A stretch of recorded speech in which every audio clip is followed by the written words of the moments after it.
Namo Amida Butsu. Namo Amida Butsu. Namo Amida Butsu. Namandav, Namandav, Namandav, Namandav, Namandav, Namandav.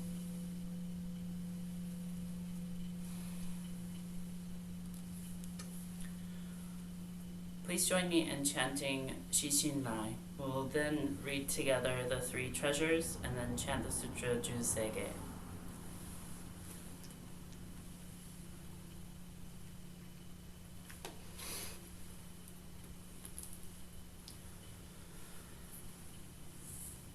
Shi Shin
The 3 treasures. 1.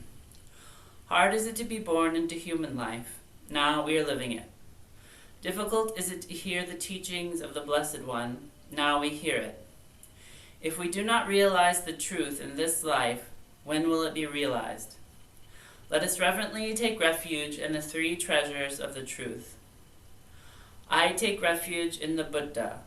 May we absorb ourselves in the principle of the way to enlightenment and awaken in ourselves the supreme will. I take refuge in the Dharma. May we be submerged in the depths of the doctrine and gain wisdom as deep as the ocean. I take refuge in the Sangha. May we live in harmony in the great assembly as disciples of Buddha and be freed from all hindrances, becoming units of true accord in the life of harmony in a spirit of universal oneness, freed from the bondage of selfishness. Even through myriad ages of kalpas, hard is it to hear such an excellent, profound, and wonderful doctrine. Now we are able to hear and receive it. Let us thoroughly understand the true meaning of Tathagata's teaching. Namo Amida Butsu. Namo Amida Butsu. Namo Amida Butsu. Namandav, Namandav, Namandav, Namandav, Namandav, Namandav.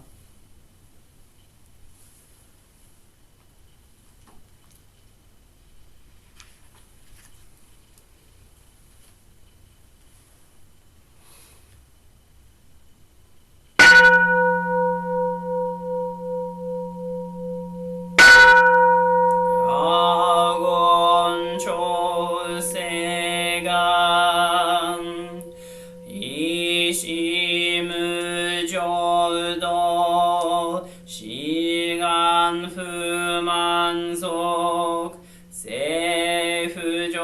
小学我無量法不意大世主不再小貧具政府上小学餓死上仏道妙小長実法空境未小門政府上小学利欲人少年上映主本業死無浄土一生天人師人力現代公不生無才道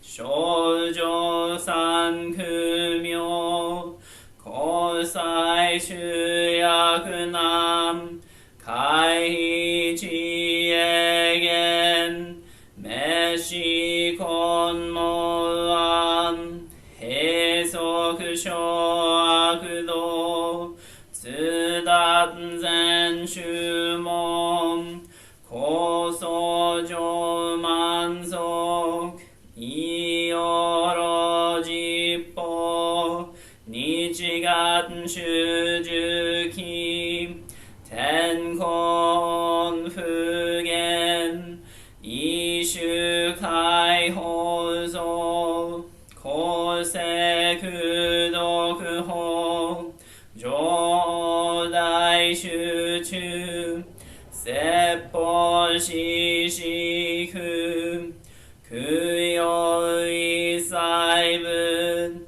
具足修徳本元年心上満徳一三概要女仏無下地自達未不詳願学エリク投資最小尊志願や国家大戦の感動国小天人東宇人妙慶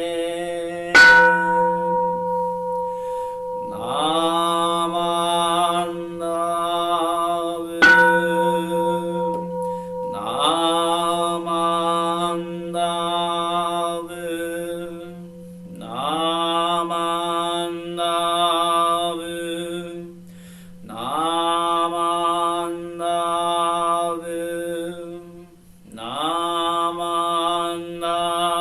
ブナマンダブ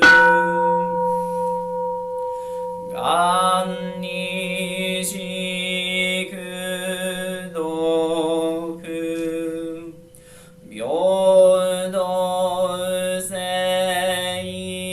際道本無大心往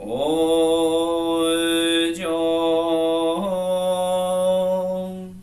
安楽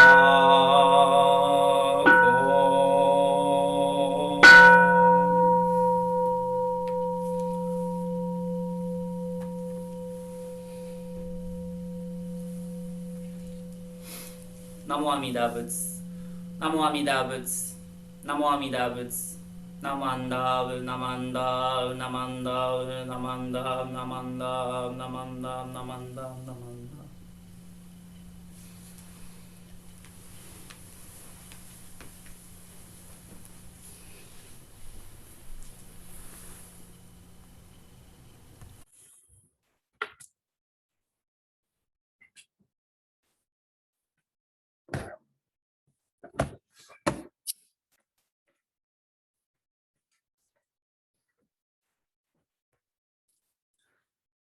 ブ Thank you for joining us this morning. I'd like to start the next portion of our service, which will be my Dharma message. If you give me just a moment, I have a PowerPoint slideshow to share. Please join me in Kansho. When I attain Buddhahood, the sentient beings throughout the countless and inconceivable Buddha worlds in the 10 quarters, having received my light and having been touched by it, will become soft and gentle in body and mind, surpassing humans and devas in those qualities. Should it not be so, may I not attain perfect enlightenment. Namo Amida Butsu. Namo Amida Butsu. Namo Amida Butsu. Namandab, namandab, namandab, namandab, namandab. This Gosandai for today comes from the larger sutra on the Buddha of immeasurable life. And the quote I shared is from the 33rd vow of Hozo Bosatsu, or Amida Buddha. For my talk today, I wanted to look at how we, as Jodo Shinshu Buddhists, might deal with our anger. This was the topic for our monthly Dharmanar this past Thursday, and I think that the discussion was really eye-opening. So I wanted to share a little bit of my thoughts around this topic. Now, usually in Jodo Shinshu, we emphasize the primal vow, Hongam, or the 18th of 48 vows of Amida Buddha. This primal vow is the vow of universal inclusivity, and that all beings who recite the name of and place their trust in Amida Buddha will achieve the Buddha's perfect enlightenment. However, we can also learn a lot about the Buddha's intention by examining their other vows. This one here, the 33rd vow, describes the transformation of those who are illuminated by the light of Buddha's wisdom and compassion, that will become soft and gentle in body and mind. And I think that this is something interesting. It has a lot of implications when we think about the question of how we deal with our anger.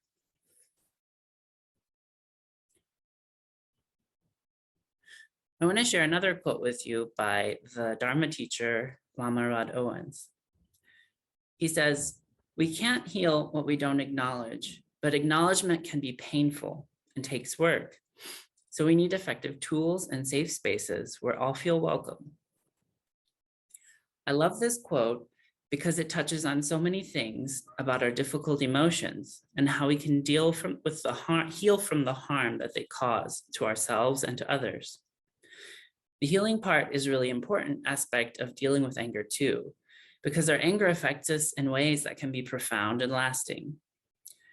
I've been reading Lama Rod's book, and I highly suggest it for anyone because we all struggle with anger, though we might express that struggle in different ways. The question of how do we deal with anger is a good one, but like most good questions, there's no simple answer. In Buddhism, anger is one of the 3 poisons, right? And so we tend to think that we just need to get rid of that poison and everything will be okay. However, if we just get rid of our anger in an unskillful way, then we'll end up burying it and internalizing it until it becomes so deep that it drives everything we do. We might also project our anger out onto others. And either of these responses to our anger is unskillful because it inevitably leads to pain and suffering for both ourselves and for other people. Another important thing for us to remember is that our anger is our own emotion. Due to various things about our upbringing, our cultural values, or our religious values, or many other worldviews that affect how we approach our emotions, we might be inclined to deal with our anger by burying it due to our judgments about what we generally would call a negative emotion. We might feel angry that we are indeed angry. We might feel shame about our anger itself, and that can often be paired with regret about either the pure emotion of anger or how we react to the anger. And that could be in lashing out at a loved one, sending an angry email, or even hating on ourselves for being angry. I know I do that all the time myself. Sometimes I can get really angry about something that's very simple and I just want to scream.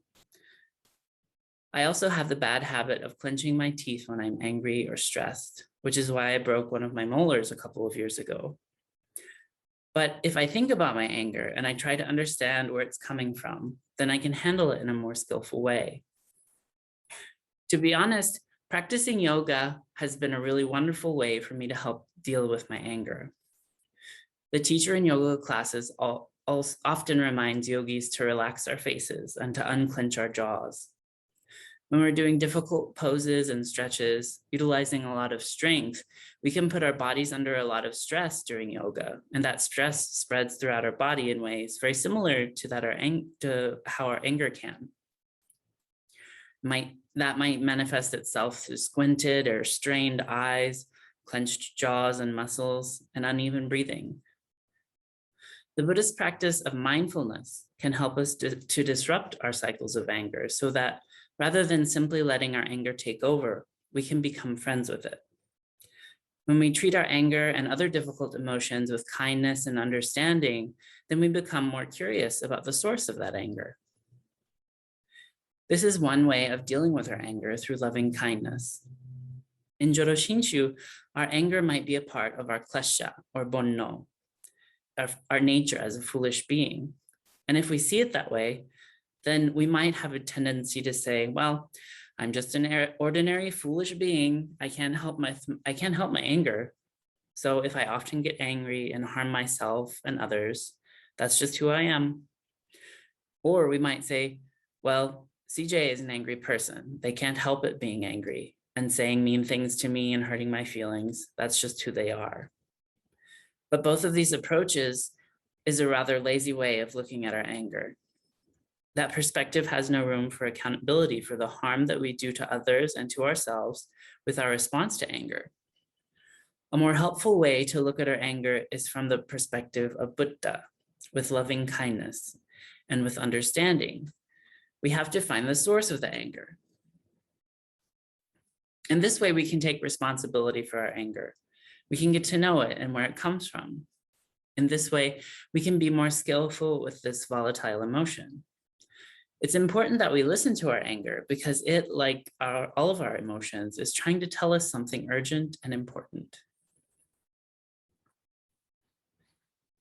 Lama Rad says that anger is actually pointing to a real kind of woundedness, of hurt. That in our Dharma spaces or with our friends, it's important for us to have an agreement not to problematize our anger, but to have a commitment to look at what our anger is pointing us towards and to investigate the experiences and the information that's available through our anger. We can tell ourselves, it's okay that I'm angry right now because I'm trying to allow there to be space for me to notice it. Because if I don't see it, if I don't notice it, then I start reaching to it subconsciously. And that's where harming begins for myself and for others, and in relationship too. This kind of awareness allows us to be able to communicate with ourselves and with others about the source of our anger. There's so many things that anger is trying to teach us, and it's up to us to navigate the many bits of information that the anger is trying to reveal to us.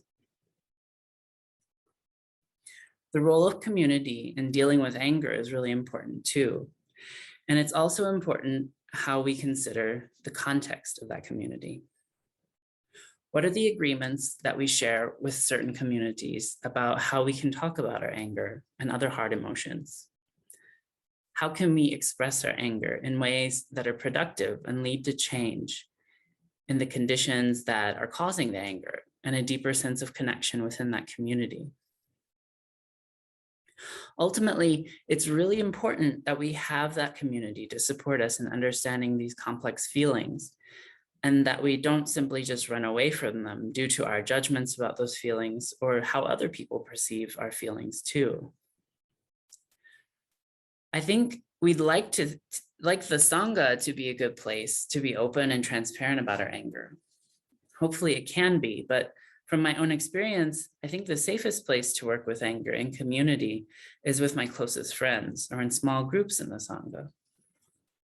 In relationships where mutual trust, confidence, and understanding and a depth of relationship are well developed, these tend to be the safest environments to openly and honestly work with our difficult emotions like anger. And if we think about it, We can probably find a few people or groups of loved ones with whom we might feel safer in working with our anger. The important thing to remember, though, is that working with our anger isn't easy, nor is it straightforward. It's a practice in patience, in mindfulness, and in compassion. In our teachings of Jodo Shinshu, it's generally thought that the Buddha is constantly teaching and guiding us with their light.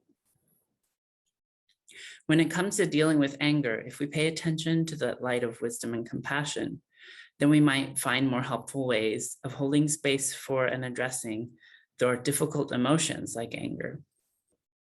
The Buddha's light of wisdom and compassion is probably not a literal light. However, it's shining on our anger if we pay attention. That means that simply allowing our anger to be, understanding that it's okay to be angry, that there are sources of that anger. This mindfulness and compassion toward our own anger will help us with addressing the situations that cause the anger. When we get better at working with our own anger, then we can also more skillfully work with the anger of others. That doesn't mean that we just fix another person of their anger, because the point here isn't to fix anything or anyone. Rather, the point lies in understanding ourselves and understanding others. And that includes all the difficult emotions that we all carry as well. I think I'd like to close my Dharma message here, but I'd like to thank you for listening to me as I share my thoughts on befriending our anger in our hearts and minds. Please join me in Kansho as I read the 33rd vow of Amida Buddha once more. When I attain Buddhahood, the sentient beings throughout the countless and inconceivable Buddha worlds in the 10 quarters, having received my light and having been touched by it, will become soft and gentle in body and mind, surpassing humans and devas in these qualities. Should it not be so, may I not attain perfect enlightenment. Namo Amida Butsu. Namo Amida Butsu. Namo Amida Butsu. Namanda, namanda, namanda, namanda.